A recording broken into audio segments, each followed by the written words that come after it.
Warfare is supposed to be a numbers game. More soldiers, more guns, you win. But throughout history, certain individuals have treated that math as a mere suggestion. These are the documented anomalies, the absolute legends who single-handedly faced down entire armies and somehow came out on top. Get ready for the most insane solo acts ever recorded, where one person became the entire battle plan. 1. The Second World War ended in 1945, a fact that apparently nobody bothered to tell Japanese intelligence officer Onoda Hiro. Stationed on an island in the Philippines, he received his last orders: to stay and fight and never surrender. He took that order so seriously that when leaflets announcing the war's end were dropped, he dismissed them as enemy propaganda. For the next 29 years, Onoda continued his own private war. He wasn't just hiding, he was a fully operational guerrilla unit of one, conducting raids and gathering intelligence for an empire that no longer existed. He only finally surrendered in 1974 after his former commanding officer was flown in to personally and officially relieve him of duty. This wasn't just loyalty. This was a one-man war against the concept of calendars. 2. Being a military genius isn't always about having the bigger army. Sometimes it's about having bigger, guts. Chinese strategist Zhuge Liang found himself in a fortress with only a handful of soldiers while a massive enemy army of over 150,000 men approached. Instead of preparing for a hopeless last stand, he did the absolute last thing anyone would expect. He ordered the gates to be thrown wide open, had a few civilians calmly sweep the entrance, and then he climbed the main gate, sat down, and started casually playing his lute. The enemy general arrived, saw this bizarre spectacle, and immediately suspected a massive ambush. The sheer, unadulterated confidence was so unnerving, he ordered a full retreat. Zhuge Liang defeated an entire army not with swords or arrows, but with a vibe check. 3. Some people talk a big game, but British Commando Tommy McPherson talked an entire German armored division into surrendering to him. After escaping a prisoner of war camp in Italy, this absolute madman, dressed in a kilt and armed with little more than his own audacity, approached the command car of the 23,000-strong German Das Reich division. He confidently informed the German general that he was completely surrounded by a massive Allied force, and that if they didn't surrender immediately, he would call in a devastating artillery bombardment that would wipe them all out. The thing is, there was no Allied force, there was no artillery. There was just Tommy.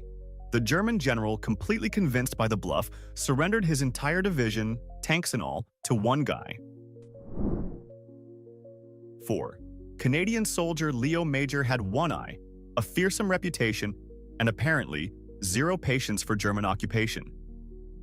During the liberation of the Netherlands, he and a friend were sent to scout the city of Zwolle.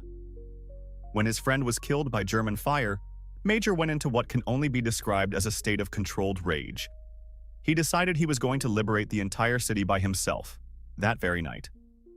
For hours, he ran through the streets like a demon, armed with a machine gun and a bag full of grenades. He made so much noise, firing from different locations and chucking explosives, that the German garrison was convinced a full-scale Canadian assault was underway. They fled in panic. By morning, Leo Major had single-handedly captured a city of 50,000 people. 5. In the brutal battle for Saipan during World War II, surrender was not a concept the Japanese soldiers entertained. That is, until they met U.S. Marine guy Gabaldon. Gabaldon had grown up in Los Angeles with Japanese-American friends and picked up the language.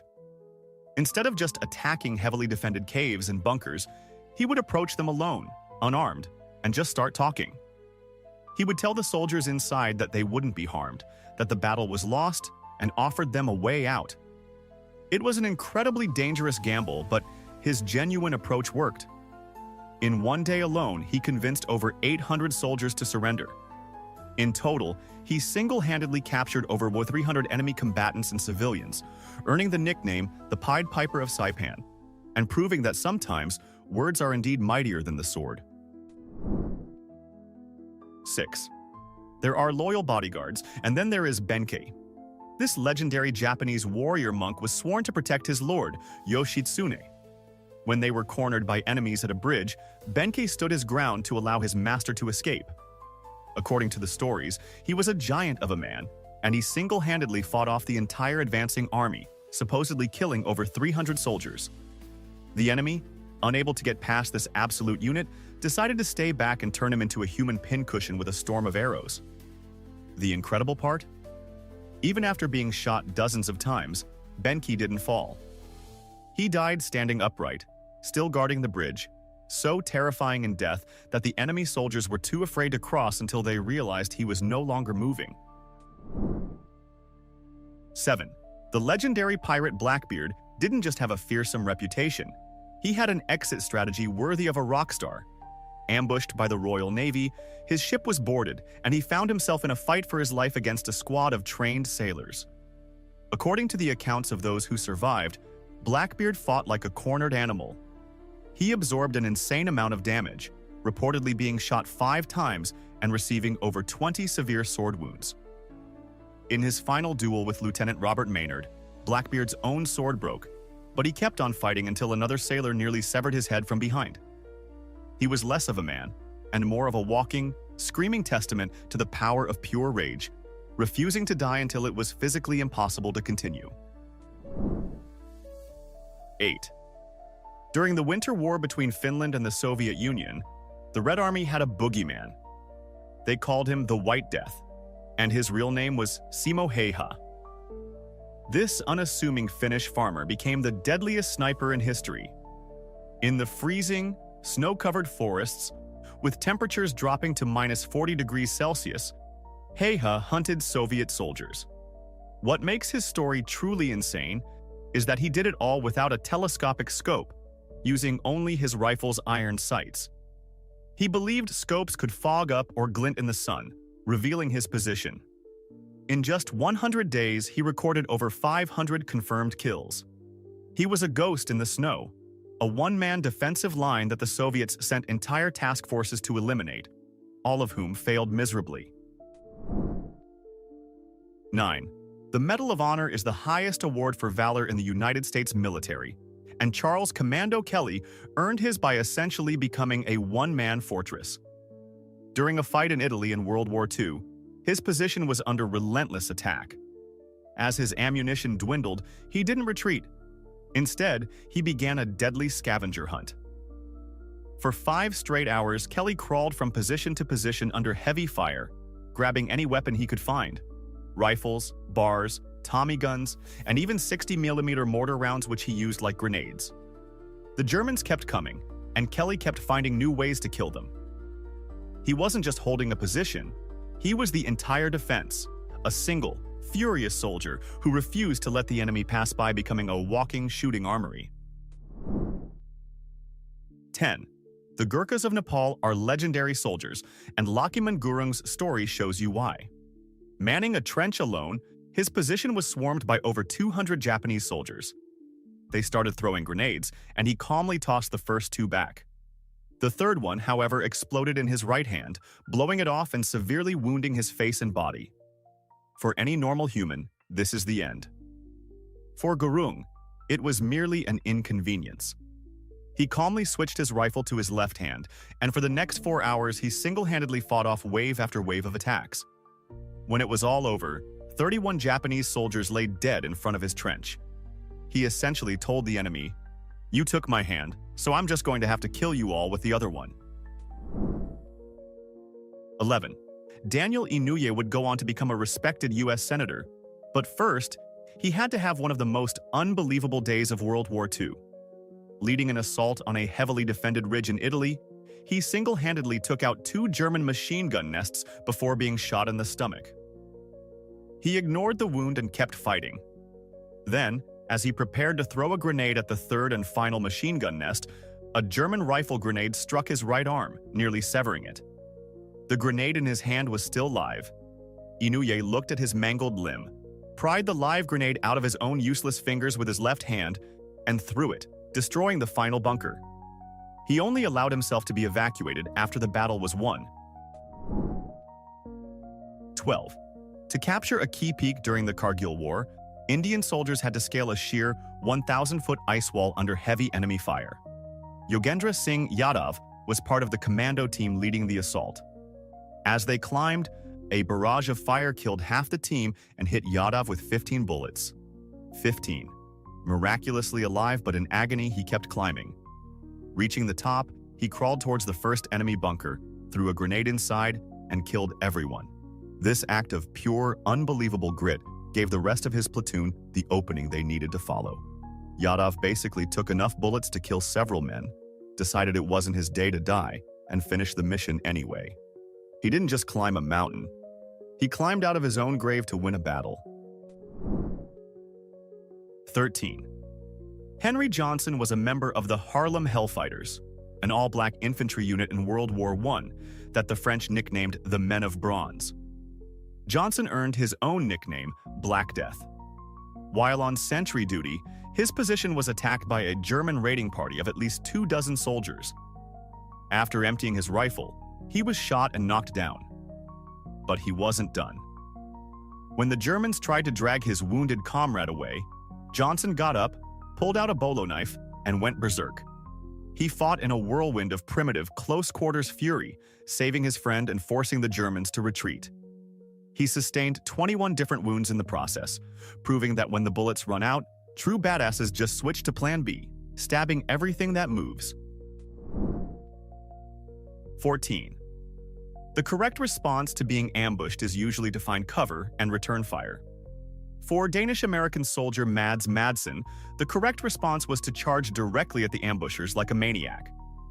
During the Philippine-American War, his patrol was pinned down by a group of 15 to 20 insurgents hidden in dense vegetation.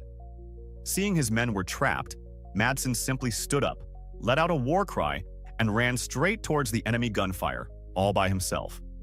His charge was so sudden and so utterly insane that the ambushers were completely stunned. He killed several of them before the rest broke and fled in terror. Madsen single-handedly turned his own ambush into a full-blown enemy retreat by employing the brilliant tactical maneuver of being too crazy to kill. 15. If you're ever pinned down by enemy fire from 5 separate, well-defended bunkers, you're having a very bad day. Unless, that is, you have a Gurkha named Banbagta Gurung on your team. During a battle in Burma, his entire company was stopped cold. Banbagta decided to handle it personally. He ran forward, alone, and threw grenades into the first bunker. He then bayoneted the occupants of the second. For the third, he kicked down the door and shot the 2 soldiers inside. He then used his iconic kukri knife to take care of the occupants of the 4th and 5th bunkers. He single-handedly cleared 5 fortified positions in a matter of minutes. He wasn't a soldier. He was a human-shaped solution to a complex tactical problem. 16.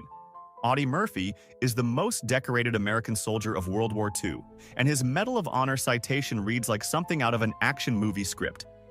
With his unit being overrun by a German company and 6 tanks, Murphy ordered his men to fall back. He, however, stayed. He climbed onto a burning, abandoned M10 tank destroyer, which was loaded with fuel and ammunition, and could explode at any second. For the next hour, he used its .50 caliber machine gun to single-handedly hold off the entire German attack. He was wounded, surrounded by fire, and sitting on a ticking time bomb, yet he didn't stop shooting until he ran out of ammunition. He then calmly walked back to his men and organized a successful counterattack. 17. Holding a mountain pass against a superior force is a classic military last stand, but Maratha warrior Baji Prabhu Deshpande wrote the playbook on how to do it with style. His king was escaping a siege, and Deshpande, with just 300 men, was tasked with blocking a pass against a 10,000-strong enemy army. It was a suicide mission, and he knew it. For hours, he and his men created a wall of steel, holding back the tide. Deshpande was wounded multiple times, but he refused to die. He had made a promise to hold the pass until he heard a specific cannon signal confirming his king's safety. So he fought on, mortally wounded, propped up by his men, until the distant boom of the cannon finally echoed through the valley. Only then did he allow himself to collapse. He didn't just die for his king, he literally put death on hold until the job was done. 18. In 1066, at the Battle of Stamford Bridge, the English army was about to crush the Vikings with one tiny problem: a narrow bridge. And on that bridge stood a single, gigantic Viking berserker armed with a massive two-handed axe. As the entire English army tried to cross, this one warrior single-handedly held them all back. He was a whirlwind of rage and fury, a human meat grinder turning the bridge into a slaughterhouse. Legend says he cut down around 40 Englishmen. He was so effective that the English couldn't get past him. They had to resort to cheating, floating a soldier in a barrel under the bridge to spear the berserker from below. They couldn't beat him face to face, so they had to get him from underneath. He was less of a soldier and more of a temporary, very angry architectural feature. 19. There's being in good shape for your age, and then there's Ammar ibn Yasir. At the Battle of Siffin, he was over 90 years old. An age when most people are concerned with comfortable seating, Ammar was busy leading a cavalry charge.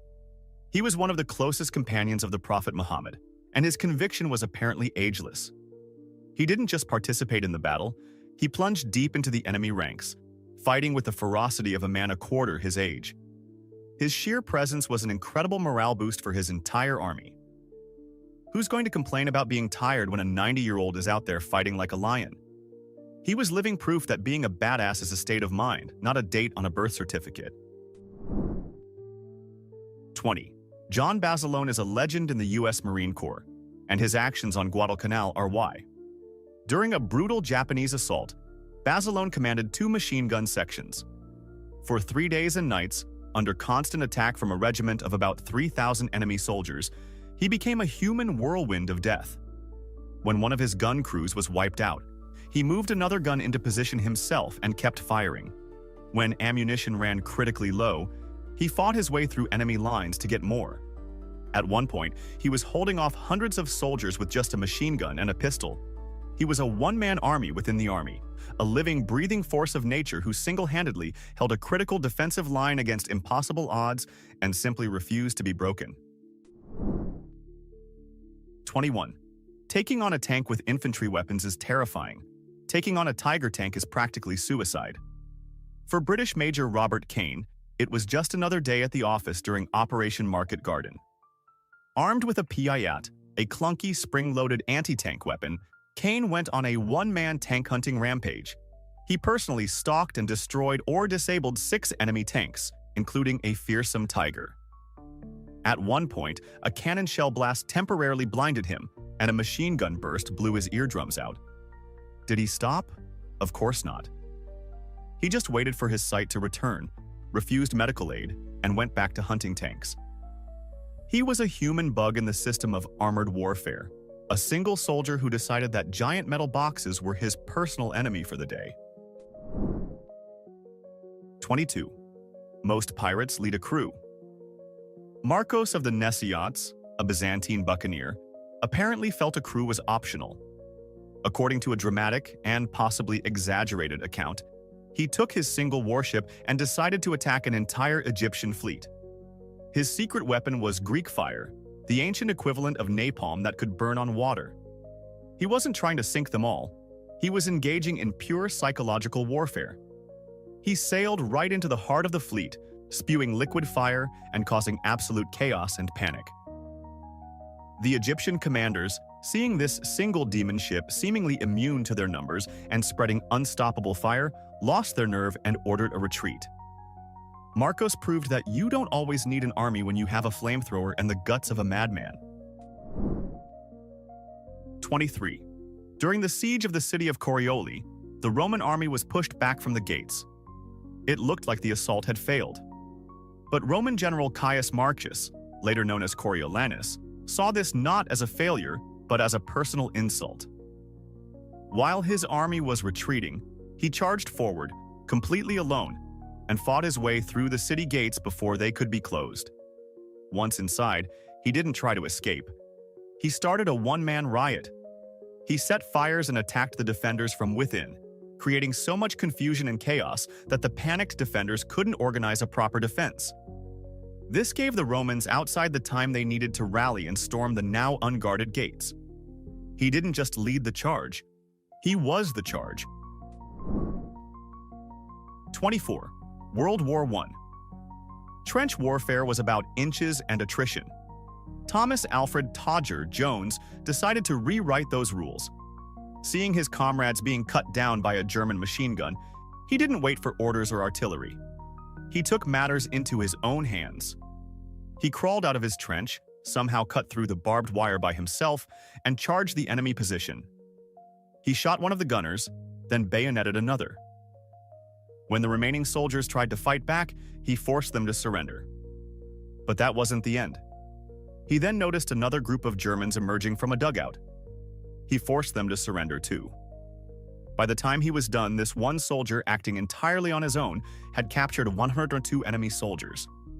He didn't just silence a machine gun, he took home most of the German payroll. 25. The Battle of Chosin Reservoir. During the Korean War was a brutal fight for survival in freezing temperatures. In the midst of this chaos, Marine Private Hector Caffarata Jr. found himself in a particularly bad spot. His entire fire team was wiped out, leaving him to defend a section of the line alone against a relentless Chinese regimental attack. For hours, he fought like a man possessed, moving from spot to spot, throwing grenades and firing his rifle to create the illusion of a full squad. When the enemy started throwing grenades at him, he would simply catch them or scoop them up and throw them back. He did this so frantically that he severely burned his own hands, but he didn't stop. He was a one-man feedback loop of explosives, single-handedly holding the line until he was too wounded to continue. 26. Roman centurions were famously tough, but Sceva was on another level. During Caesar's civil war, he was tasked with defending the gate of a fort. An enemy assault concentrated all its force on his position. Sceva fought so fiercely that his shield reportedly had 120 arrow holes in it and eventually just fell apart. An arrow then struck him in the eye, but he simply pulled it out and kept fighting. He was wounded in the thigh and shoulder, yet he stood his ground, a bloodied, one-eyed whirlwind of death at the gate. He fought until he collapsed from sheer exhaustion and blood loss, having single-handedly broken the enemy's spirit and saved the fort. His performance was so legendary that Caesar himself promoted him on the spot. He was a human shield who ran out of shield. 27. When a Roman emperor is about to be assassinated, you'd expect his elite Praetorian Guard to put up a fight. When Emperor Galba was cornered by assassins, however, his entire guard deserted him. All except for one man, Centurion Sempronius Densus. Faced with a crowd of armed killers and with no hope of survival, Densus drew his sword and stood alone between them and the emperor. He denounced the assassins as traitors and single-handedly held them back, buying his cowardly emperor a few precious moments to try and escape. He fought and died alone, not out of any real hope of victory, but because it was his duty. He was the last line of defense, a solitary